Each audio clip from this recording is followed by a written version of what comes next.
Good morning. I'm Stephanie Francis with the Mental Health Association of Greater Baton Rouge. Welcome to our this. Thank you for joining us today during Mental Health Awareness Week for this compelling presentation on behavioral health and spirituality. Spirituality and religion play prominent roles for so many of us, our friends and family, and our clients. It can be an important component of therapy, bringing hope and emotional support. However, we also know that misinformation from our spiritual and religious leaders can be detrimental. Today, with Laverne Williams from the Mental Health America affiliate from New Jersey and Stuart Badillion with Palmetto Addiction Recovery Center, we explore how behavioral health is connected to spirituality and how religious and spiritual leaders can guide those with behavioral health diagnosis. MHA would like to thank our partners in this production, the Overton Brooks VA Medical Center in Shreveport and Palmetto Addiction Recovery Center in Monroe. We also express our appreciation to the Louisiana Department of Health, Office of Behavioral Health, who make all of these informational events possible. The recorded version of this virtual event will be posted on our website early next week if you would like to share it with others. Please put all your questions in the chat and we will get to them at the end in our live Q&A session. Thank you again for joining us this morning.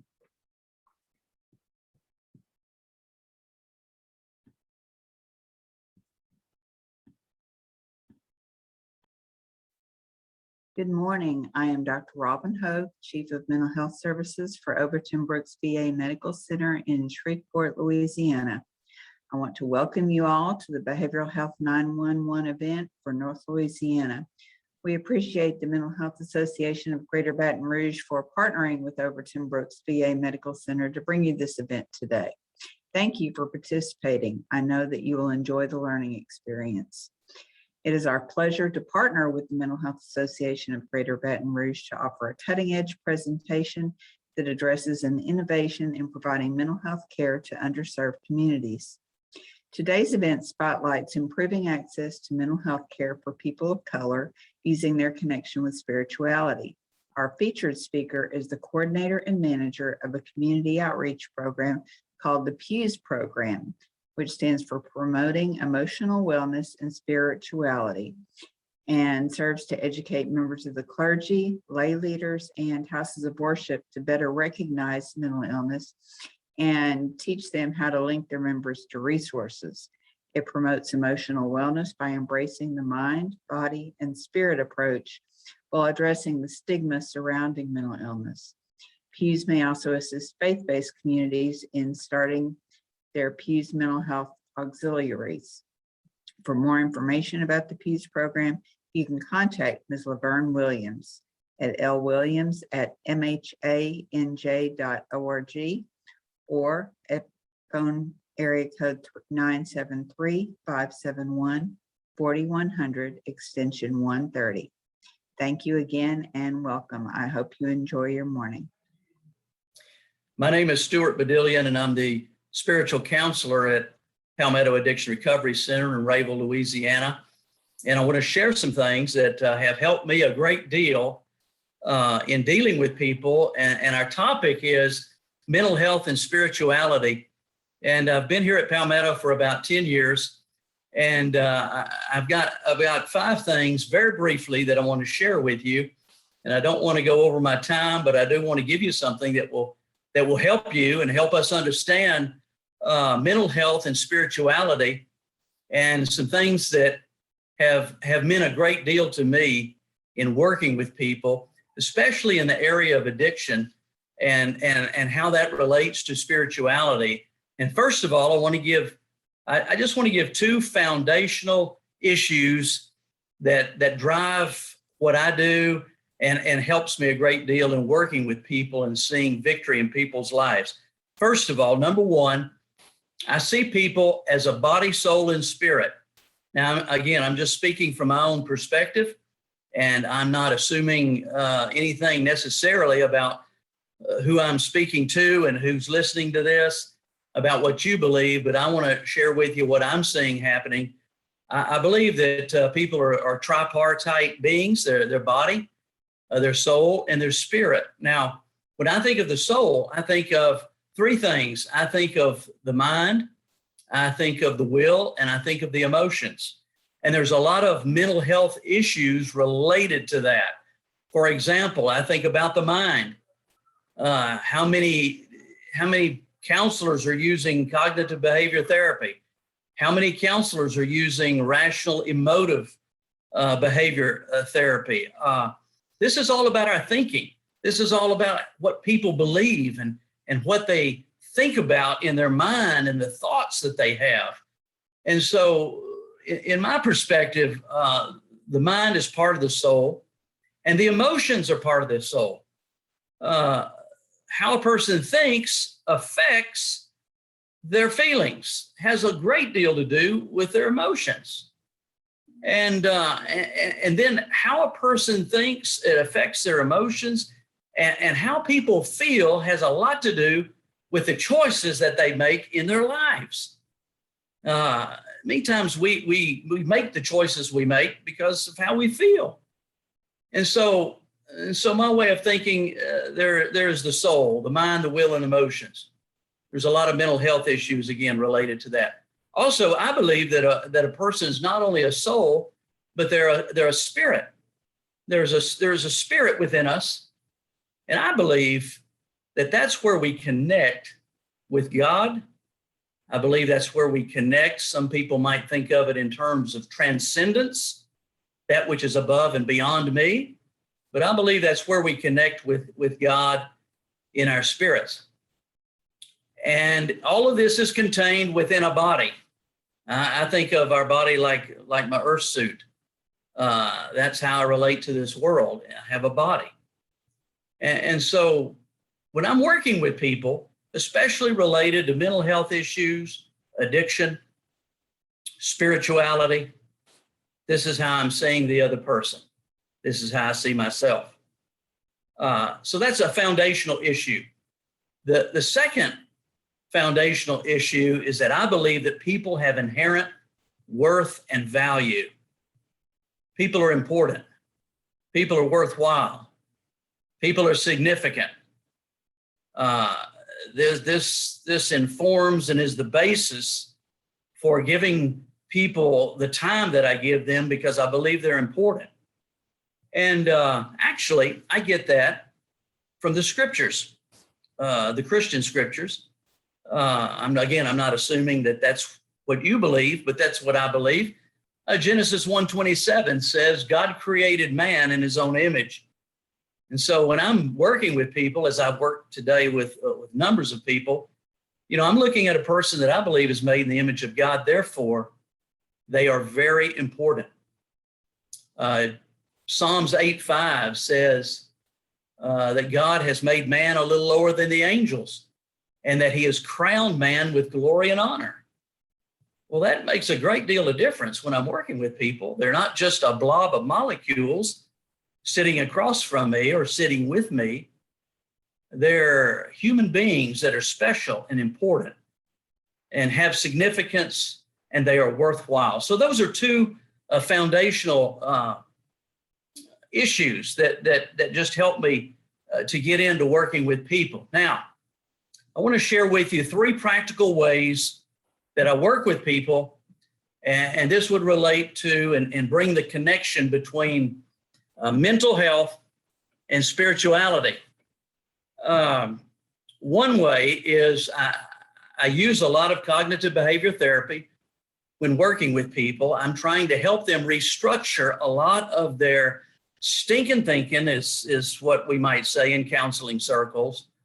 The negative beliefs, the negative cognitions that they have internalized within their life that is creating much emotional havoc within them, negativity, which is informing and helping them make bad decisions. And so you say, well, what does that have to do with spirituality? Well, it's interesting that in the scriptures, for example, in Philippians chapter 4, verse 8, if you're familiar with the Apostle Paul, he said, finally, brethren, whatever is true, whatever is honorable, whatever is just, whatever is commendable, if there is any excellence, if there is anything worthy of praise, think about these things. And think about all the mental health issues related to thinking things that are true. Paul said, think on what is true, not what is untrue. How many times people constantly are going around in their heads, well, what if this happens? What if that happens? What if this? What if that? And it creates a lot of problems, maybe some obsessive compulsiveness there. Paul says, whatever is honorable, think on that. How many times people think of dishonorable things all throughout the day? Whatever is just, whatever is pure. My goodness, think of the impurities and impure and ugly things that people think about that brings them down. Whatever is lovely, whatever is commendable, if there is any excellence, and anything worthy of praise, think on these things. We might call that positive thinking. And so there is a definite relationship between cognitive restructuring and spirituality. And I get that from the scriptures myself. And so that's one practical way of working with people. And many of the people that I work with, you know, they're very interested in spirituality. They're very interested in how to connect spiritually. They're very interested in God. And I don't really have to work with a lot of people in trying to convince them that it would be good to connect with God. Most people I work with here at Palmetto, they have a desire to. They've been thinking about this a lot. They're wondering how to get free from drugs and alcohol. Another practical way of working with people and incorporating spirituality and mental health is I have a tool called 90 Days of Prayer. I just developed that when I first came to Palmetto. We have 3 phases of treatment at Palmetto. If you stayed here the whole treatment, inpatient, it would be 90 days. And so I just came up with 90 days of prayer. And what I'm doing is I am putting together prayers. I have a packet that I give to the person. I show them how to use it. But they are prayers that I've put together, and they relate to exactly what they're working on in terms of their assignments in phase 1, phase 2, and phase 3 here at Palmetto. The 3 phases. And these are not just generic, generalized type prayers. They are prayers related to working on the specific assignments that they're working on in group. And so they're very interested in that. And I spend a lot of time showing them how to pray related to what they're working on. So the first 30 days of the packet, first 30 days of prayer have to do with phase 1. The second 30 days have to do with phase 2. And then the last 30 have to do with phase 3. It's amazing. It is amazing how many people use that. You know, I can't control what they're going to do with that later, but they'll tell me they've been praying. They tell me how they're seeing answers to prayer. They're telling me how much better they feel. They tell me how much lighter they feel. They don't feel so burdened anymore. And so it's a great thing to see. I just enjoy it so much. I give them specific things to pray about. I pray about specific things with them in my office. I always ask them to pray specifically because after every AA meeting, the Lord's Prayer is quoted after every AA meeting. And in that prayer, Jesus said, give us this day our daily bread. So I challenge the patients to start praying specifically. Daily bread represents my daily needs. It's amazing some of the prayers that we've seen answered. People will come back to me and they're so excited. They say, I can't believe it. I prayed this and bam, it's happening. I said, yeah, the Lord loves you. He hears.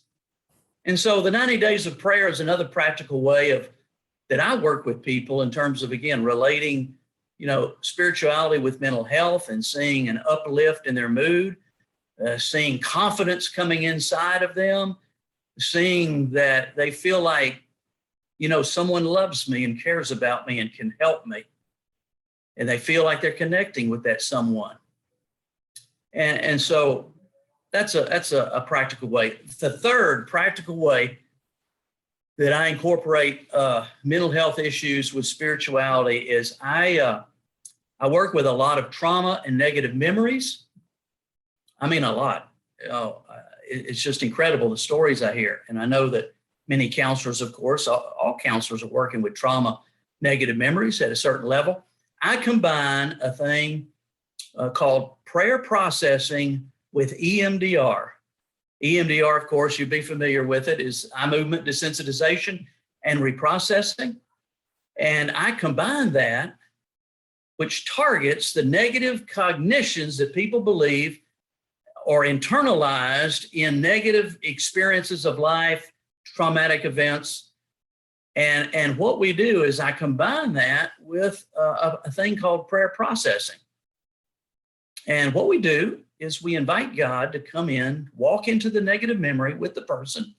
And of course, I explain all this to the person, and I always get their permission to do this before we ever do it, and I always make sure they're comfortable with it. Sometimes on a rare occasion, but every once in a great while, someone might say, well, I don't think I'd be comfortable praying.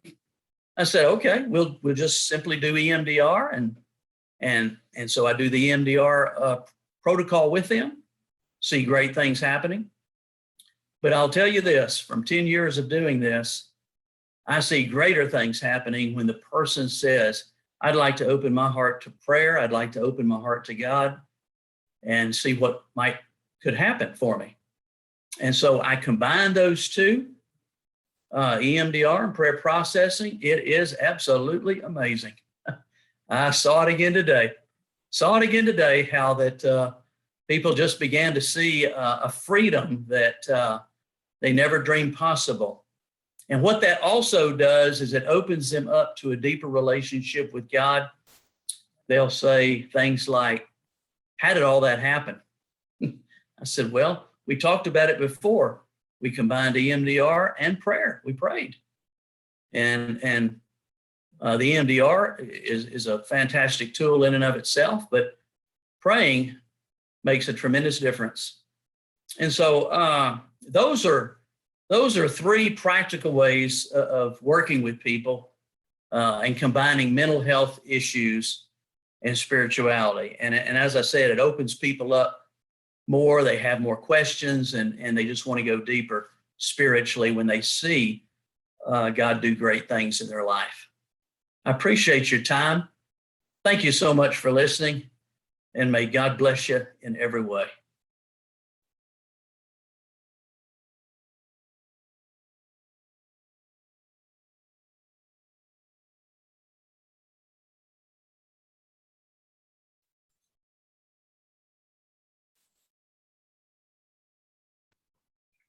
Well, good morning, everyone. Thank you so much for being here, and thank you, Louisiana, for inviting me from the beautiful state of New Jersey. My name is Deacon Laverne Williams, and we're going to have a little fun today as well as learn. So without further ado, I'm going to start my screen sharing, and we will get on to the PowerPoint, which will be interactive. It's not about a lecture, so it's going to be back and forth a little bit. And I'm interested to hear your thoughts and your comments. So here we go.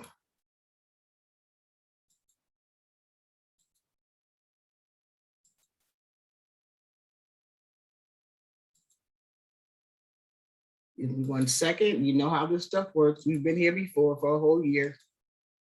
Okay, so I hope we're good. Hope you can see this. So the title is We Walk by Faith and Not by Sight. Who are we? Our mission statement, the Mental Health Association of New Jersey. We strive for children and adults to achieve mental health by providing advocacy, education, training, and services. And I'm sure most of you are familiar with the mental health bell, which I think is very compelling. So cast some shackles which bound them. This bell shall ring out hope for the mentally ill and victory over mental illness. I love this inscription. And when we think back, wasn't that long ago, back in the 50s, when persons, we were just experimenting with a lot of psychotropic medications, persons were shackled by the wrists and by the ankles, and just left in rooms. And that's what the treatment was. And so a call went out in the 50s for all the asylums around the country to send us those shackles, and they melted down the bell. They melted those shackles, and that bell is fashioned out of that. And that's what the inscription reads. So I just like to add this story because I think it's extremely compelling. And a shameless plug for those of you who can, every Tuesday at 2 o'clock, I have a Thankful Tuesday program. It's usually around half an hour, 45 minutes long. And what is the Pews ministry? The Pews program was developed to educate lay leaders and clergy so that they may more effectively support congregants who have or may be at risk of having a mental illness. With that being said, pastors and lay leaders will then be better equipped to refer congregants to appropriate services, and then ultimately linkage to mental health services will increase. So if you're around, if you have time, every Tuesday I have a different guest. Tune in, we'd love to have you. So the bottom line is, while some individuals turn to a psychologist, social worker, or a psychiatrist, others want support and the opportunity to discuss their problems or their illness in a spiritual context. So what I begin with is, I ask folks, what is mental illness? Oftentimes, persons in our faith communities have a very small knowledge of what it is. So I ask the question and I get all different types of answers. So I explained that mental illness can be caused by a chemical imbalance in the brain, situational factors such as a traumatic event like COVID-19, child abuse, or it could be a combination of the two. It can also range from mild to severe and can change in severity over time, but it can also be hereditary. I like to think of emotional wellness as a pendulum swinging. Sometimes you're great, sometimes not so great, sometimes you're right in the middle, spot on. So it varies and it depends on each person. So when we talk about a mental disorder, which is a diagnosable illness that, number one, it affects the person's thinking, emotional state, and behavior. It disrupts the person's ability to work, carry out daily activities, or engage in satisfying relationships. And if nothing else you take away from today, remember the 4 L's, because people often ask, well, how do I know? Good question, you're a smart crowd. It means if it's interfering with your living, your loving, your laughing, or your learning, okay? If it interferes how you live, how you love, how you laugh, or how you learn, then you probably should seek some professional help. And what are some of those signs and symptoms? And many of you may know some of these, but again, when I'm dealing with a faith community, I try to go to the basics so that persons can understand from the very beginning. So oftentimes some of the symptoms of emotional challenges could be delusions or hallucinations, paranoid thinking, suicidal thoughts, sleep disturbance, mood swings, undue worry or anxiety, perhaps isolation, and even poor hygiene. And I always make sure I give a definition sheet with these. So quickly, who knows the difference between a sign and a symptom? Can anybody put something in the chat? Who knows the difference between a sign and a symptom?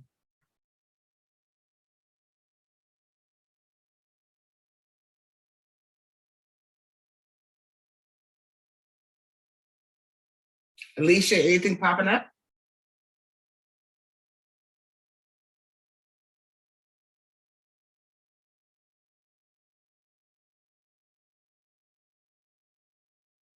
Okay. So if there's nothing in the chat, then I will give you the answer. A sign is what you see, and a symptom is what you feel. It's that simple. A sign is what you can see, but a symptom is what you probably can feel and may not be able to see. All right. So what are some of those signs? Decline in self-care, repetitiveness, lack of energy, sleeping too much or too little, overeating or loss of appetite, and maybe weight loss or gain. Whereas the symptom could be changes in your sleep and your appetite, struggling with problems with memory and recognition of familiar people, places, and things, and then some fears, some suspicions, and some paranoia. All these things can be symptoms. So true or false? Most people with mental illness are violent. What do you think? T for true, F for false. Kind of weigh in on the chat.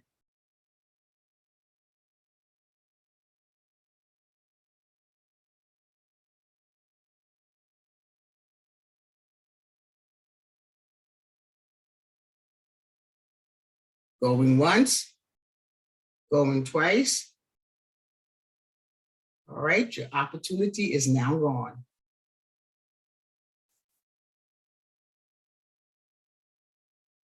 Actually, it's false because the vast majority of people with mental illness are not likely to be violent. As a matter of fact, they are 2 to 3 times more likely to be victims of violence because of their illness. Not so much what you see on TV or social media. They try to play it up, but oftentimes persons with emotional challenges are 2 to 3 times more likely to be victims. True or false? More women than men suffer from clinical depression. What do you think?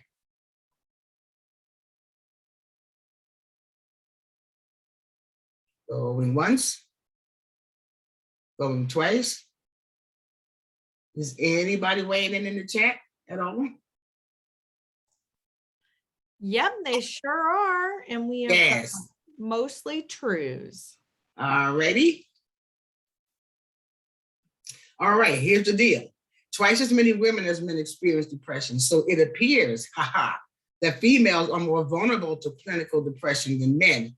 However, studies show that men are more likely to ignore their symptoms of depression, and they try to cope with their emotional pain by turning to alcohol and or drugs. So do they have these same depressive times in their lives? Yes, but they're more often to ignore them. And also for those of you who may not know, clinical depression is when you will probably need medication. Okay, true or false?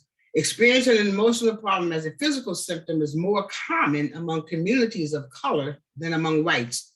What do you guys think, true or false? An emotional problem as a physical symptom, more common among communities of color than among whites.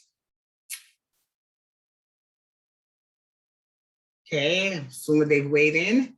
We have mostly trues, but some smattering of false as well. All right, I love a mixed group. Here we go. So actually it's true. Communities of color are more likely to experience mental illness as a physical symptom. And I can't see all of you, but just nod your head or do something. But how many of us know either a family member, a neighbor, coworker, someone who's been going to a doctor with a physical ailment for many years that the doctor cannot find any symptoms for? I'm sure we all know someone. So if you don't take care of your head, it's going to come out somewhere else. That's what I like to say. All right. Dementia is a normal part of the aging process. Who thinks that's true? Who thinks it's false?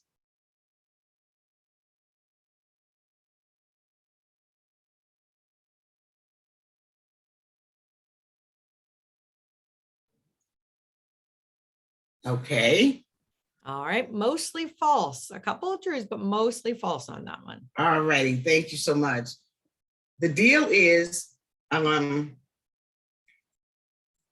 you go.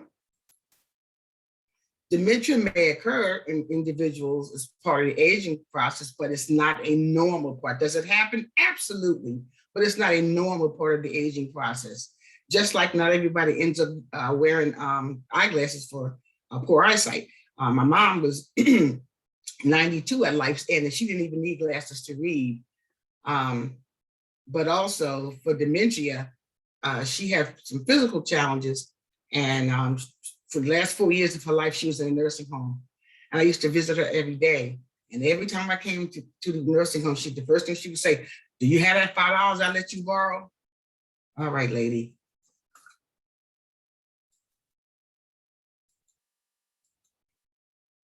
There's a high suicide rate among older adults. True or false? I definitely want to weigh in on this one.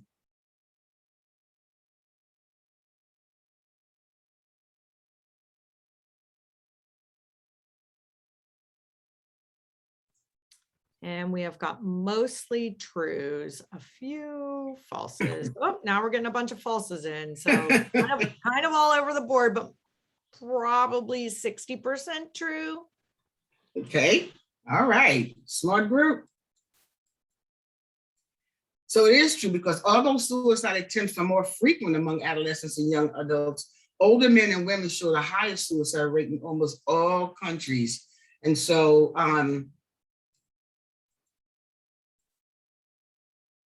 talking about suicide should always be considered something that we really need to pay close attention to. And why is that? Because some older adults have medical, physical problems. They had loss of loved ones. The children have moved away and they have limited contact. And perhaps they have changing roles, meaning they are now the child and the children act as the adult. And so how many of us might have heard the story about, oh, poor Aunt Jane, she was, having a little dementia and she kept taking her medication because she couldn't remember that she took it. Well, maybe not. Maybe not. Also, persons are feeling less productive, caring for a sick loved one, difficult, having increasing dependence on other people. I mean, if you lost your driver's license, you have to wait for someone to take you where you need to go. That could be one of the reasons, or unable to do the things that you used to do because of physical illnesses yourself, and then financial concerns. If you are used to working full time and now you're on Social Security, if you don't know how to manage money, it could be a very difficult and challenging time for you. So the bottom line, attempts to or talk of suicide by older adults or by anybody should always be taken seriously. Okay, my last one. Young African-American men have a lower rate of suicide than white men. What do you think? True or false?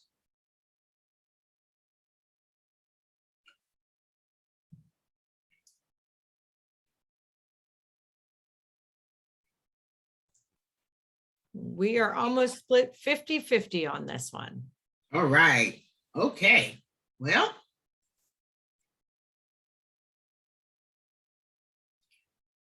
it's false, actually, because in fact, over the last 20 years, suicide rates among Black males between 15 and 19 increased 114%, which when it's calculated against white young males, they are both on equal footing. So again, as an African-American person, I always, I've grown up hearing Black folks, we don't kill ourselves. Yeah, we do. And what are some of those reasons? Because suicide may not always be what you think. It could be gang-related, risky behaviors, having unprotected sexual activities, drug and alcohol dependence, multi-partners, and eating disorders. So it might not kill you as quickly as a bullet, but it is a form sometimes of suicide. Excuse me. And I have to leave people with this. Here's the down and dirty of depression versus the blues. When it's depression, it's an illness. You may have multiple symptoms and it will probably persist. But when it's the blues, it's a normal reaction to things because we all get the blues sometimes. And you probably only have that singular symptom and it's temporary. Whereas when it's depression, there could be possible thoughts of suicide and you would probably need some specific medical and or psychiatric treatment. Whereas when it's the blues, suicidal thoughts are rare. All someone needs sometimes is someone to be a good listener and time to heal. So that's the down and dirty between depression versus the blues. So when we're talking about anxiety, excuse me, an anxiety disorder different from normal stress and anxiety. An anxiety disorder is more severe and it lasts longer and it can interfere with daily activities and relationships. And as I said earlier, if it's interfering with how you live, how you love, how you laugh, and how you learn, you probably should seek some treatment, professional treatment. So we're going to talk a little bit now about barriers to treatment. And what are some of those barriers? Excuse me, denial, embarrassment, shame. People don't want or refuse help. It could be because of lack of money or insurance. And as I said earlier, symptoms are often masked with substance abuse or other medical conditions. And how I really got into this, because I know that people rely on our religious communities to deal with emotional problems. But because psychology is a very small part of the seminary curriculum, I've often heard clergy give the wrong message from the pulpit. So I wanted to make sure I blended together the theology with the behavioral science so each could learn each other's language and treatment options. And another barrier, because resisting to seeking mental health care sometimes comes from a sense of loyalty to family members who have passed away and never used mental health services. Oftentimes we'll say, well, we got through slavery. We can get through anything. Or, my grandparents, they just toughed it out and they got through life. So we don't need services. But again, we need to get the message out that it's okay to seek professional help as well as pray. My motto is if you need a pill and a prayer, take them both. And here's a huge one. Well, I have a great family and supportive friends, so I don't need to talk to a professional. Well, you know what? Your girl or your boy is more messed up than you, and you listening to them? Really? Okay, I'm just saying, I gave you that for free. Or if I seek mental health treatment, they're just going to give me some pills to take.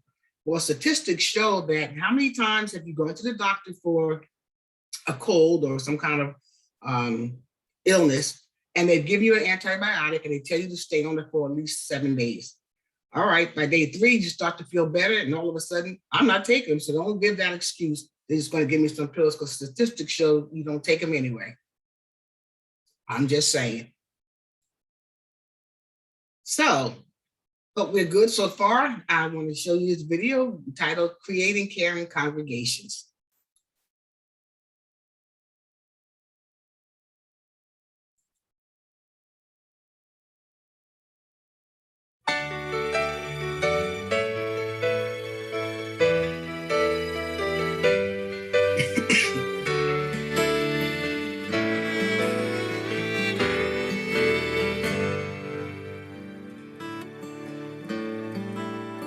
According to the U.S. Surgeon General, 1 of every 5 Americans experiences a mental disorder in any given year, and half of all Americans will experience such a disorder at some point in their lives.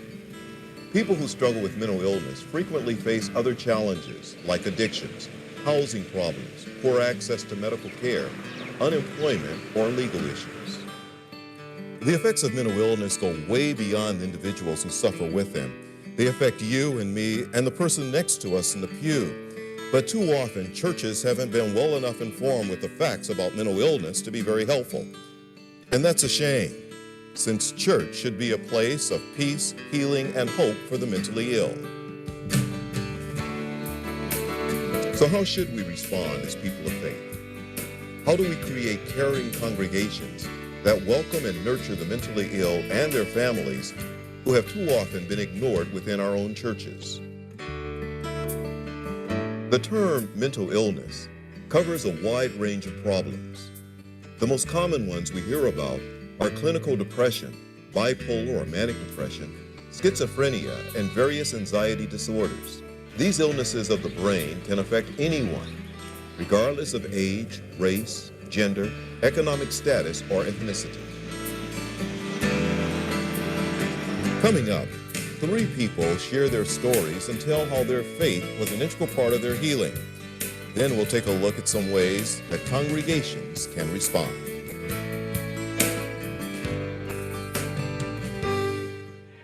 Adolescence is a time of fun, friends, and trying out new things. But too often, the symptoms of mental illness are dismissed as normal teenage behavior. The startling statistics reveal that suicide is now the 2nd leading cause of death among 15 to 24-year-olds, and the 4th leading cause of death among children, ages 10 to 13. Depressive episodes in my life started as far back as I can remember, and started thinking about dying, started thinking about death. Some of the things I remember doing were like romanticizing my funeral and seeing everybody that was going to be there, and how they'd feel so sorry for me that they hadn't got to know me better. And then from there it went on to actual suicide attempts. In high school, I'd taken a lot of sleeping pills, and I drank some alcohol, and I thought that if I could just eat the sleeping pills, drink the alcohol, and go to sleep forever, then everything would be all right. Often when a teenager abuses substances, it's to mask the depression. It's to gain relief. It's like taking medicine. It gets them out of the pain. Some of the symptoms of clinical depression include this dysphoria, this down mood, this sullenness, the face drops, all the life goes out. It includes a lack of interest in what used to really excite them. Often parents who have kids whose grades all of a sudden plummet, what they've got is a kid who's depressed.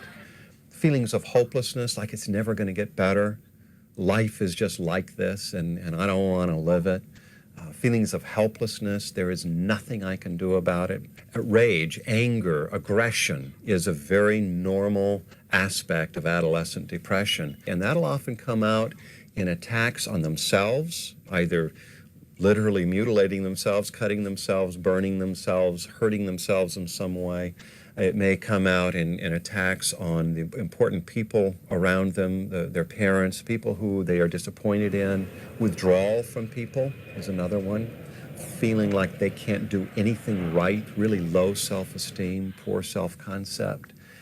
Now, as you listen to these, you'll notice that, again, every kid has some of this some of the time.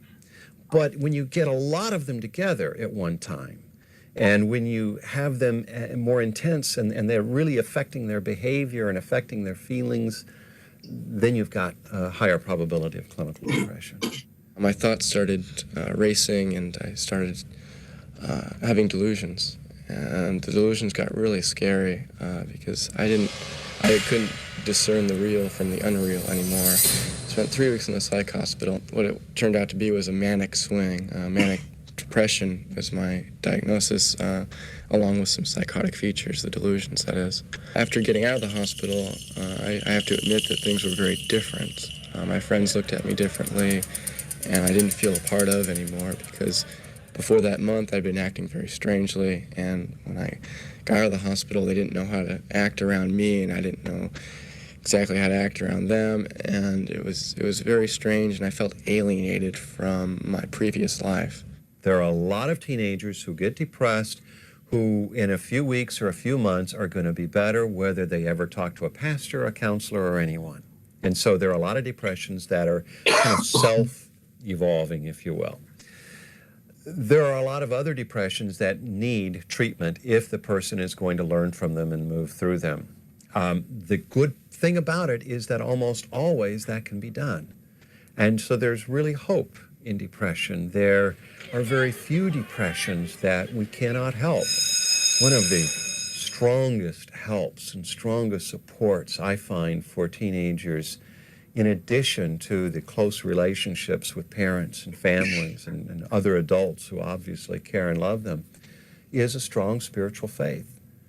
I believe that when a teenager begins to grasp that they can be lovingly sought out by God, who created them and created the universe and who actively involves himself in loving and caring for, immediately finds herself or himself connected with God, connected with the divine, and through that connection feels a greater sense of value and worth, and feels not so alone. While I was in the depths of my depression, I didn't think that there was any way of getting out of it. I didn't think there was any solution, any answer except for death. That was the only way to end this kind of thing. But like I said earlier, looking back on it at this point, that's probably the furthest thing from the truth, and that suicide's like a totally permanent solution for a very temporary problem.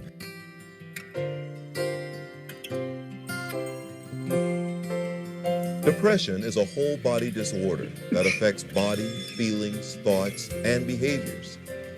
Women are twice as likely to be affected as men. Various kinds of anxiety disorders often accompany this illness. Carol LeBeau, a leading television anchorwoman in the San Diego area, speaks out about her depression in hopes of erasing the stigma associated with mental illness. The depression I'm talking about is not based on circumstances or situations at all. It's for no reason. In fact, a lot of times your life is going from all outward appearances just beautifully well. And that even makes you feel worse. How can I be depressed? Look at my life. I'm making the money I always wanted to make, I'm married to a wonderful guy. You know, people recognize me in the street and say, hey, Carol, love you on TV. And I'm standing there going, you have no idea. I'm so depressed. I want to crawl in a hole and die. My husband was beside himself. He was coming home from work in the middle of the day because I'd call and say, I can't make it. I can't get to work. I can't get myself showered and dressed. What am I going to do? I was crying uncontrollably. My emotional reserves were tapped out. I was a wreck. Fortunately, a man with whom I worked here at Channel 10 had been through something very similar and saw me, you know, falling down the tubes and gave me the business card of a psychiatric physician in town. And I put the business card in my purse and forgot about it because I really figured going to a psychiatrist at this point would be conceding defeat, admitting failure. And what if somebody found out? So one evening after the late news, driving home, the sense of overwhelming was so profound. The anxiety was so severe, I could barely swallow. And I realized that was the last newscast that I was going to be able to do. And I got home, I got inside the front door, and with my purse still on my shoulder, sat down at the inside of the front door and cried until my husband came downstairs and tried to console me. And I cried all through the night, uncontrollably. And that's when we fished the business card out of my purse. My husband piled me in the car and drove me without an appointment to the psychiatrist's office, and we sat in the lobby until he could see me.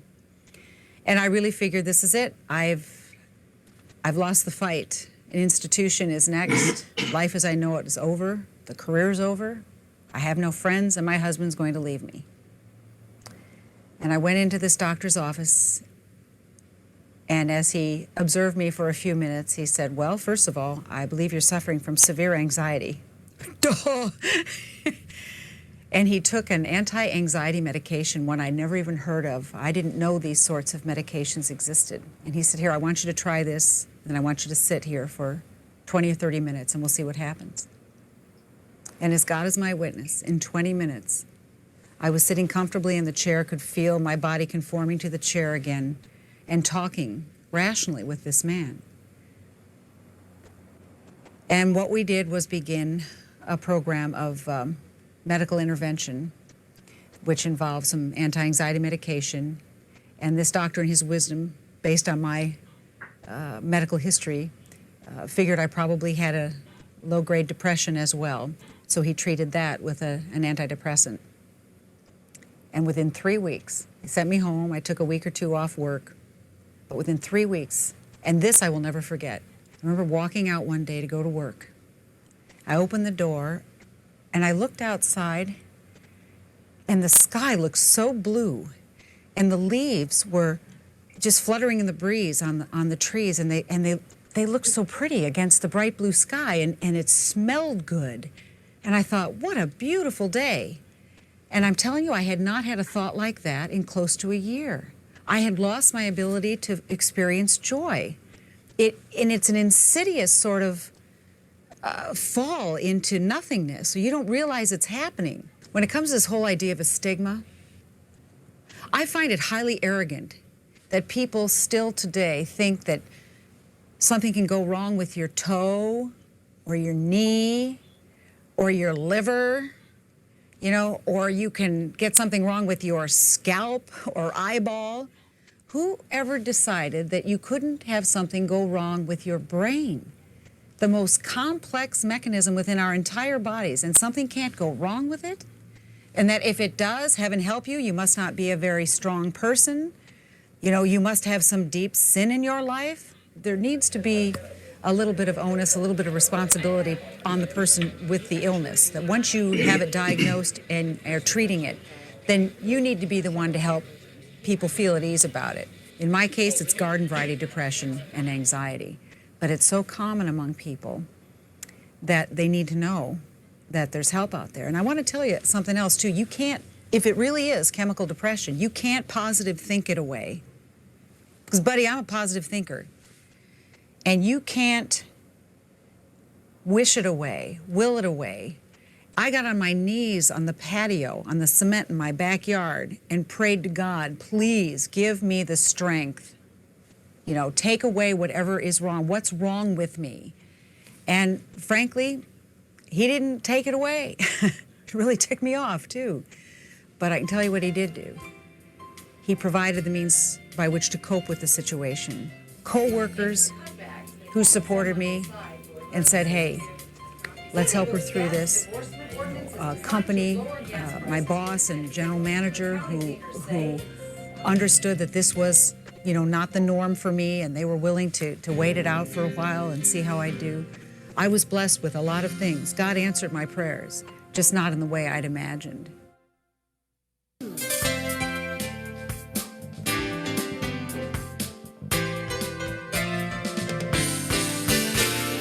Major depression is not a normal part of aging. Depression often co-occurs with other medical illnesses such as heart disease, stroke, diabetes, and cancer. Because many older adults are at greater risk for these physical illnesses, as well as various social and economic difficulties, individual healthcare professionals can mistakenly conclude that depression is a normal consequence of these problems. This attitude contributes to depression in older adults being underdiagnosed and undertreated. Depression in the latter stages of our aging process is quite a common phenomenon. The aging process really begins to come in significant play during our 50s. It's in that period when a lot of transitions seem to take place in a lot of people's lives. When I hit menopause, I started not sleeping at night, having hot sweats, and then I had a lot of anxiety. And in a couple months, I really developed full-blown clinical depression. And I had no clue what it was, but it was pretty devastating. And I got to the point where I really couldn't work, couldn't concentrate. I've always been a person that would rather do anything than take medication. And so I was really reluctant to take it. When I went into the clinic, Dr. Bird talked to me for hours on end and finally convinced me. He said, well, what have you got to lose? You're very ill. You've lost your job. You're not in your home. And all of a sudden I thought, oh, yeah, I don't have much to lose, do I? And I might gain something. So started taking medication, and that really helped. I was doing really well, and I had a new job, and I had a new boyfriend, and I thought life was wonderful, and I would never be depressed again. And so I went off my medication, and I got seriously depressed again. And that time I tried to commit suicide, and it was pretty devastating for everybody. And I recovered again, and I'm still on my medication. I know that medication is one component of my staying well, and so I do it. But the medications don't offer the more powerful, important aspect, which is somebody who really understands, someone who I know cares about me and who I care about. One of the most significant ministries that the church can provide, particularly in working with the aging, who we know is a period of going to have depression in it because of the changes and transitions, is to provide a constancy of people that really connect and listen to what the story of my life is about. The strong community helped a lot because people would come and feed me. People would make me go swimming. People would make me walk. They didn't know what else to do, but they really helped me just keep going until I could get some kind of relief. Our religious journey becomes extremely important at the latter stages, because it's in the religious journey that we are able more and more to feel affirmed by our relationship with God, by our relationship with life's acceptance of who we are, which is God's acceptance of who we are, and certainly out of our sacred scriptures and out of our sacred traditions is this constant affirmation, no matter who you are a child of God. I feel like I've come a long way. I've been on a journey, and I feel good about where I am now, and I'm still employed and still working with the church, and about to have a new grandson in October, so life is good. Secular society is finally talking about mental illness. Unfortunately, people are reluctant to speak out about mental illness in our faith communities because of the stigma and shame too often associated with these illnesses. Many religious groups still make the assumption that mental illness is a moral or a spiritual failure instead of a treatable illness. And very few seminaries incorporate adequate information about mental illness in their core curriculum.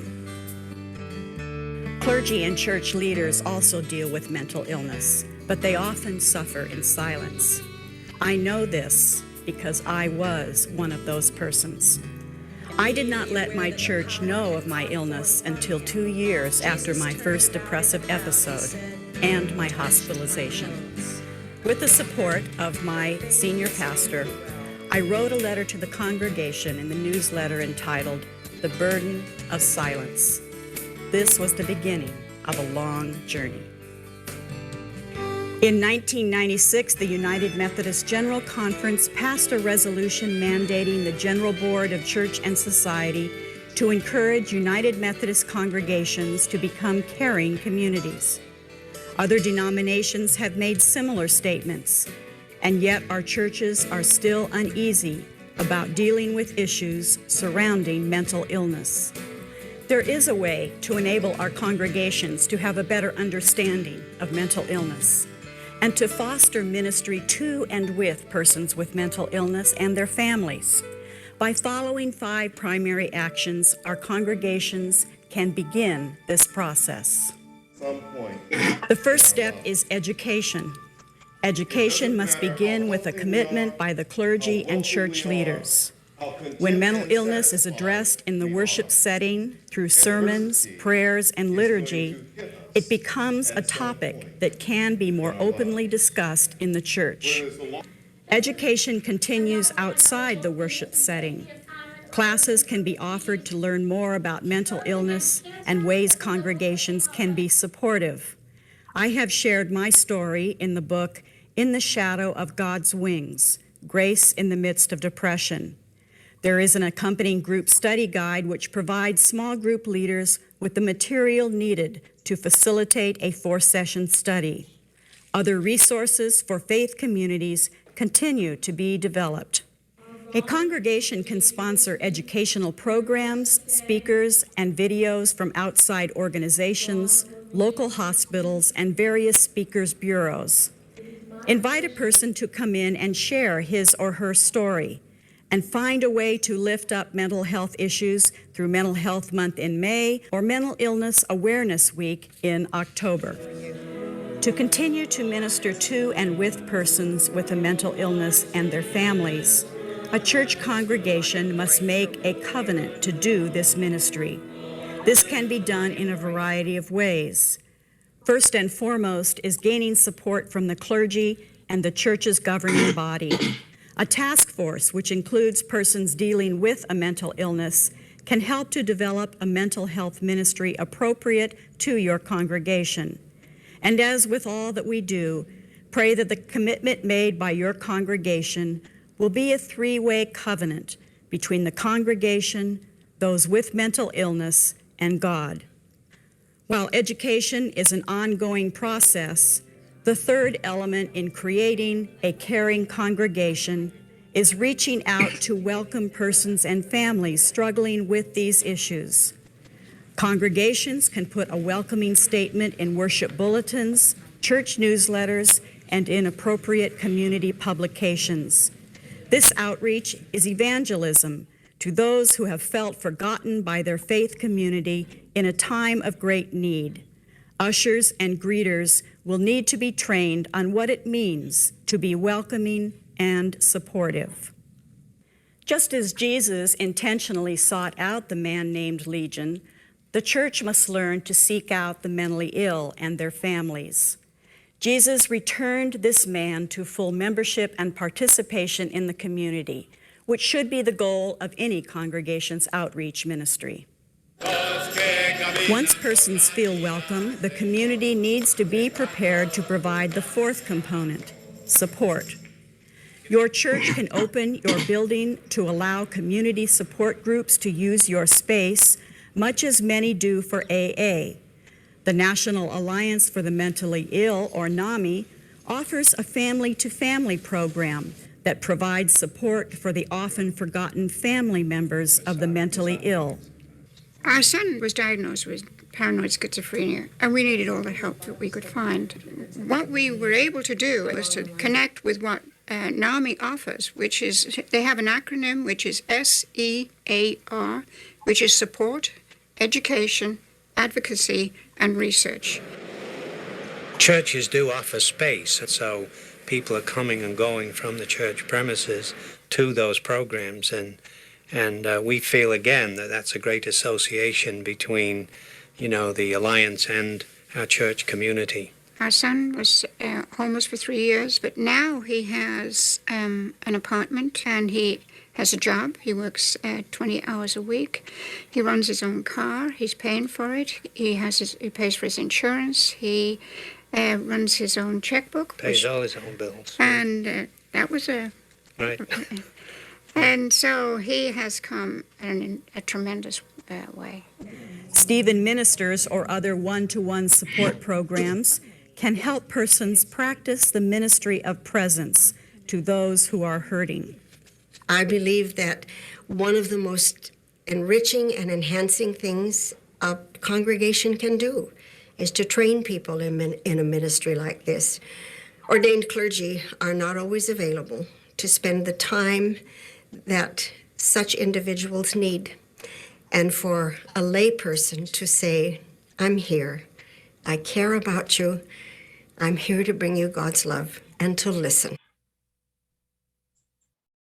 Okay. So it's a little long, but I think the message was crucial. And so in creating caring congregations, as you notice, she said it was a 5-step program. And that approach would be education, having a covenant or a commitment, knowing how to welcome persons, providing support, and then also providing advocacy. 5-step program that all churches can do.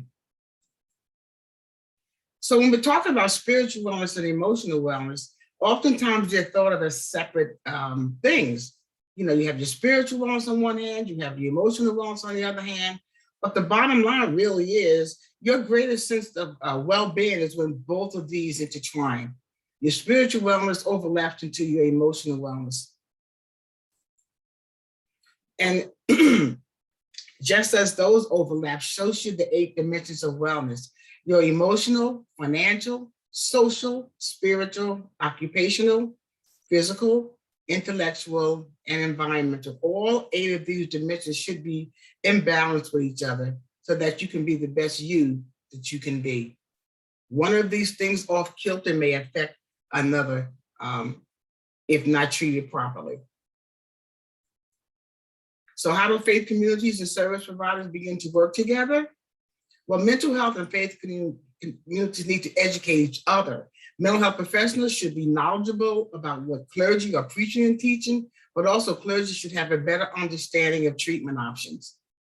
So bottom line, ladies and gentlemen, emotional wellness and spiritual wellness, they do not have to compete.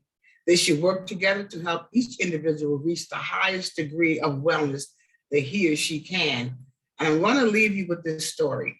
Reverend Schroeder started some of this, but I wanted to finish up the story of a certain man healed, which is found in Luke 8, chapters 26 to 39. And it reads, and there they encountered among the tombs the demoniac or mentally ill man who was exhibiting florid positive symptoms. He was screaming, he was raging, and he was harming himself.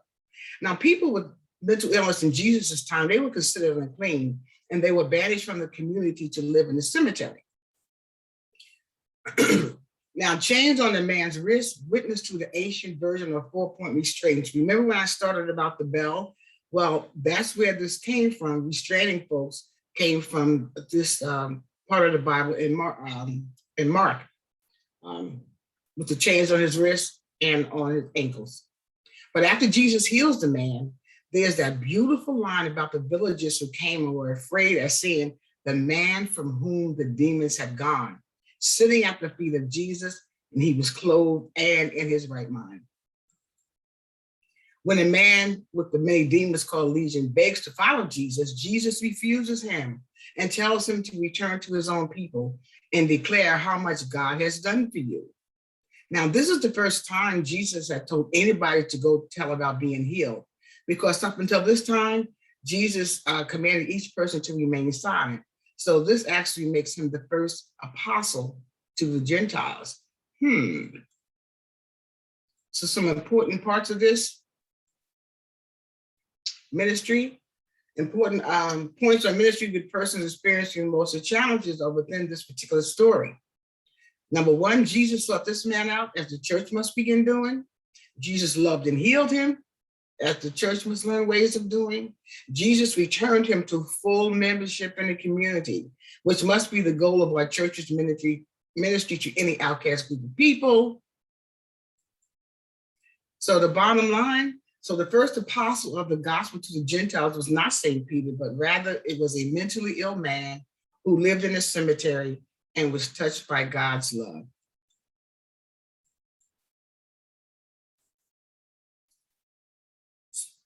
Lastly, remember airplane instructions. Airplane instructions tell you that if you are traveling with a small child and the oxygen mask drops down, put the mask over your own mouth first. However, how does it apply to life? So think about how this applies to life outside the plane. No matter who depends on you, you can't really take care of anyone or anything unless you are taking care of you first.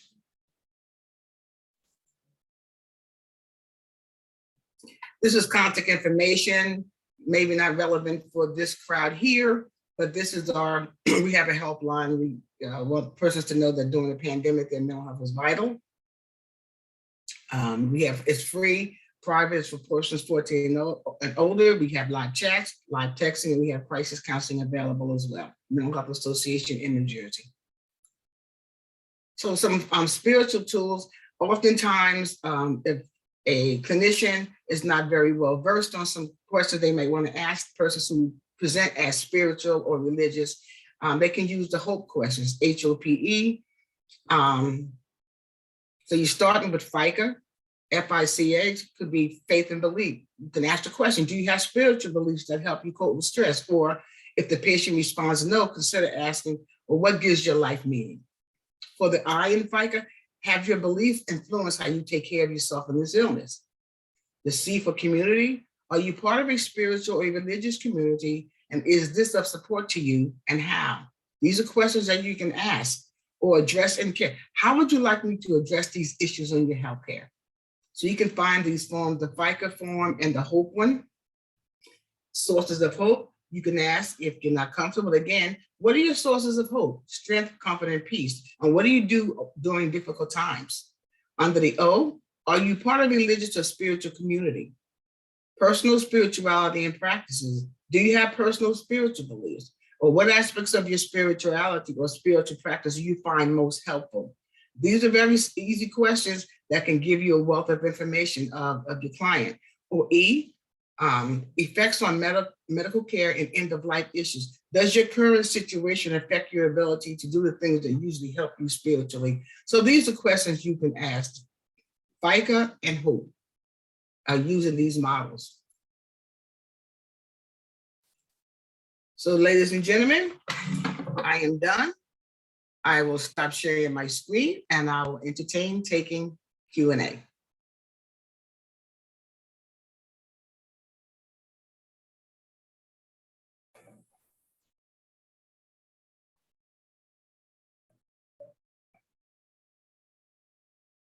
There's my Alicia.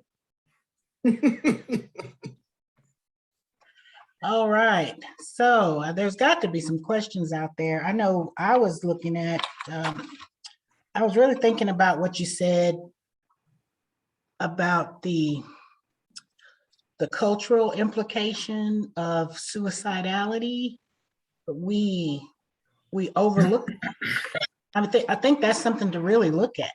That maybe the way that we are creating the statistics and doing the research is based on one cultural perception.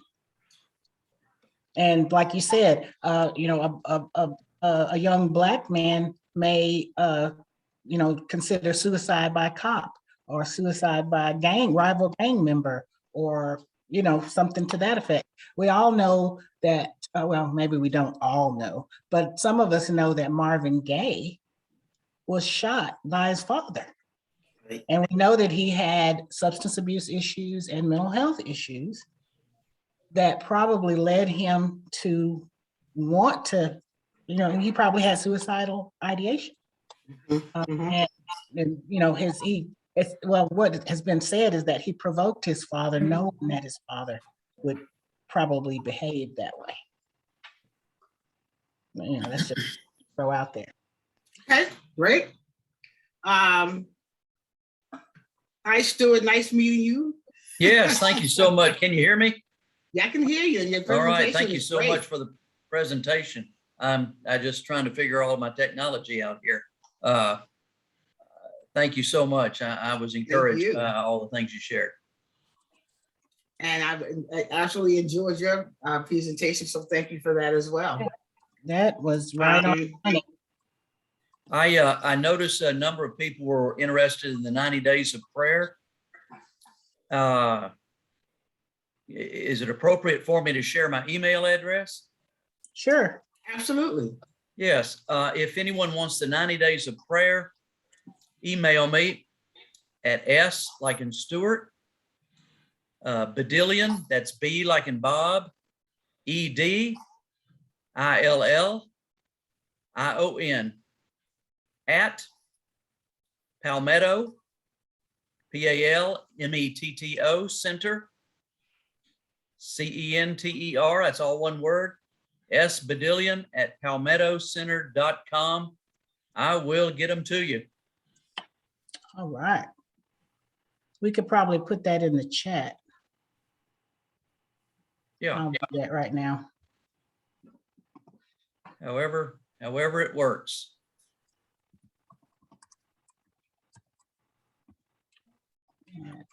I live in a neighborhood called Palmetto. Wow. Okay. That must be a big thing in Louisiana. Well, there's a lot of palmetto plants out here where we're at on our 70 acres. So I think Stuart, yes. Stuart, I'm just checking some things in the chat. And can you spell that again or put it in the chat, your email information? Yeah, I'm doing it. Oh, okay. Thank you, Lisa. All right. Thank you, because I don't know how to chat. S Bedillion at palmettocenter.com. I'm putting it in the chat right now. That's it. I just saw it there. That's it. All right. That is correct. Yes. There's a lot of people who are saying that they enjoyed the presentation. Yes. Good. Let's see, with the emergence of mega churches, what is the one thing any of you believe folks are searching for? I find that people are searching for a personal connection with God, and they're searching for a personal connection with other people. And no matter how large or small your church is, the statistics say that the average person in any church knows about 69 people in that congregation. Mm-hmm. So, and I know some congregations are about 69 people, 70 or 80 people. They know everybody. Yeah. But then even if you go to a mega church where you have several thousand or more, you basically only know about 70 people over there. Usually your small group, a Bible study, a prayer group, things of that nature. So I find that most people are just, they're seeking a connection with God. They're seeking a connection with other people that believe like them and that feel the same things they feel. I absolutely agree. I can't even add anything else to that. That's exactly what I was going to say. Yeah. And I think people are searching for a modern experience. They're kind of tired of the traditional church where people are kind of dogmatic, and maybe where they're what I hear a lot of young people saying is the church people are hypocrites. Mhm. You know, they're not real.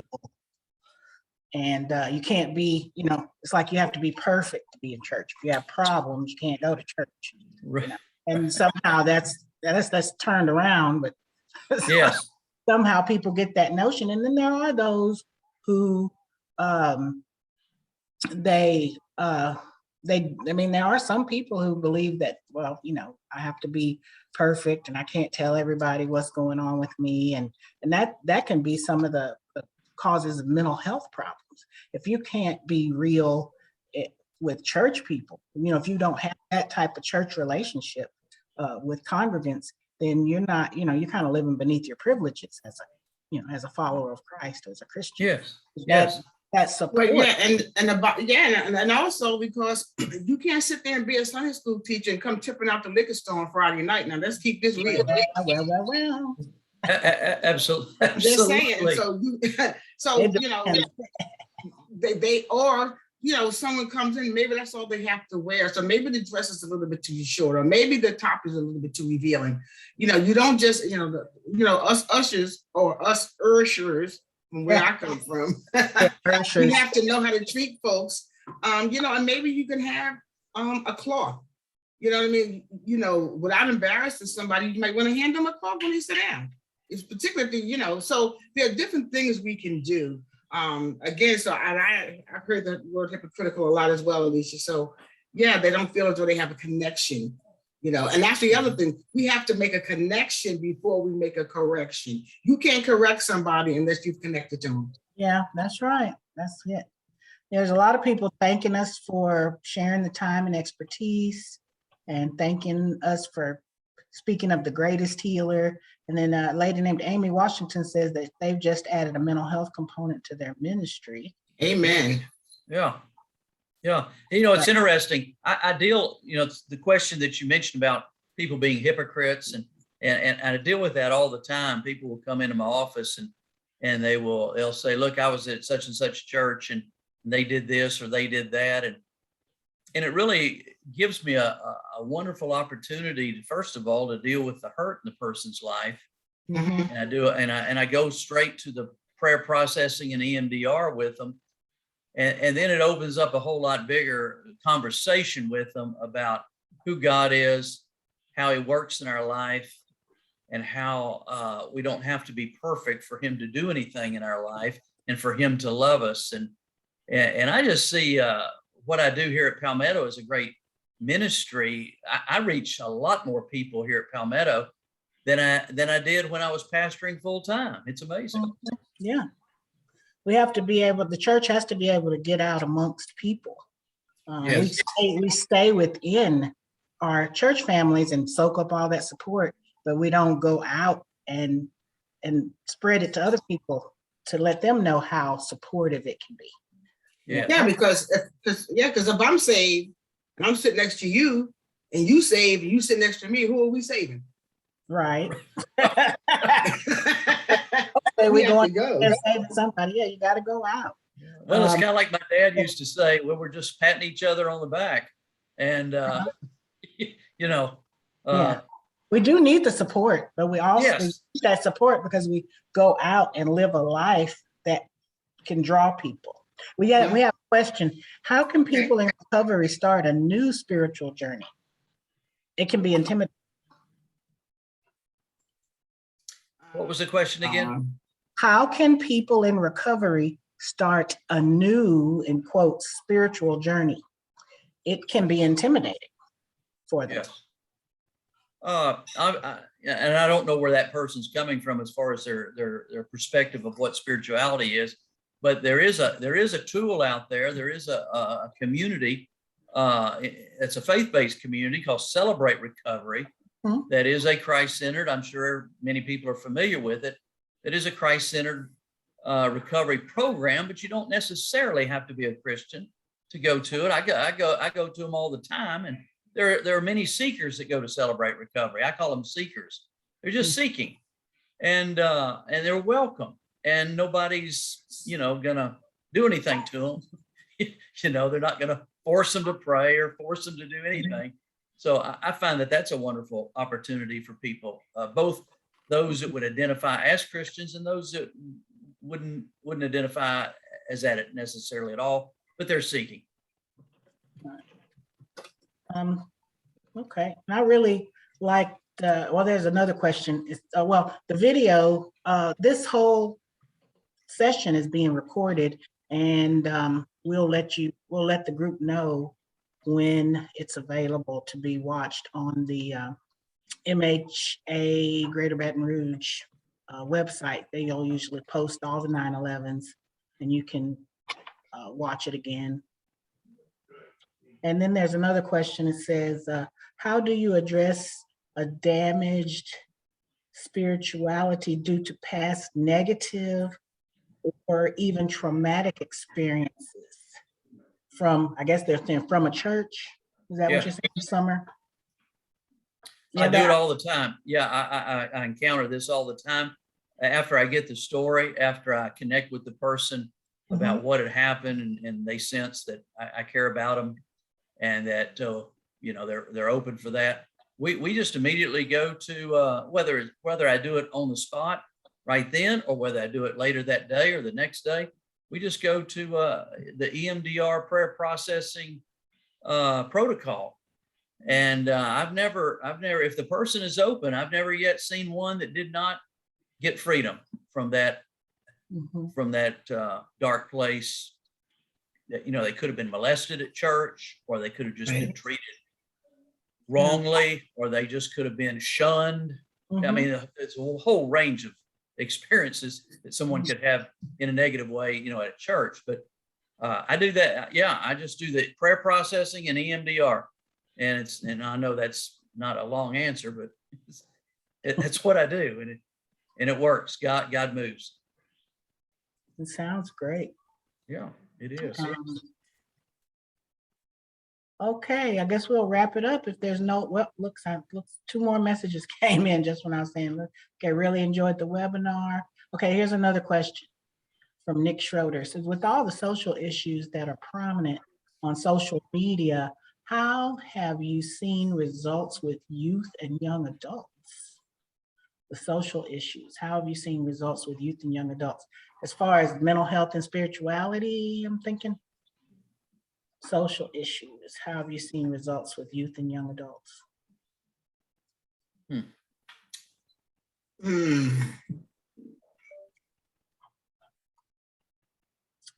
I find that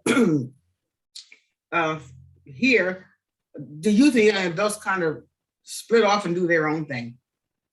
But I have noticed in terms of education, more and more faith communities are reaching out to come to their Sunday schools to give information about suicide and depression and just dealing with life during the pandemic. So I think that social media sometimes gets a bad rap because of all the negative stuff, but it also provides a lot of useful information for people with emotional challenges. So I see both sides of the coin. Yes, some of those, yeah. I'm sorry, go ahead, Stuart. No, I was just to say, there is a lot of good information on social media. And I'm not on Facebook myself, but I was looking at some things on Facebook connected to Celebrate Recovery. And I saw a Celebrate Recovery group over in the northwest part of Louisiana. And they were doing, there was a lot of going back and forth. I could see the comments people were making. And so I thought that was a good thing that people are connected. A lot of people they're not going to just go out there and go to a meeting. It's safer to go on Facebook and check things out first. And if they do get the information that they need, and it looks like that they're getting some good things, then they'll show up many times. So I hear what you're saying. I like that. There's one other question. This person, Carol Ewald, asks, and this will be the last question. I'd be curious as to how many VAs are truly incorporating spirituality and specifically engaging chaplains into their whole health programs. the whole health program includes spirituality, but some programs are very independent. Well, being the VA representative here, I would,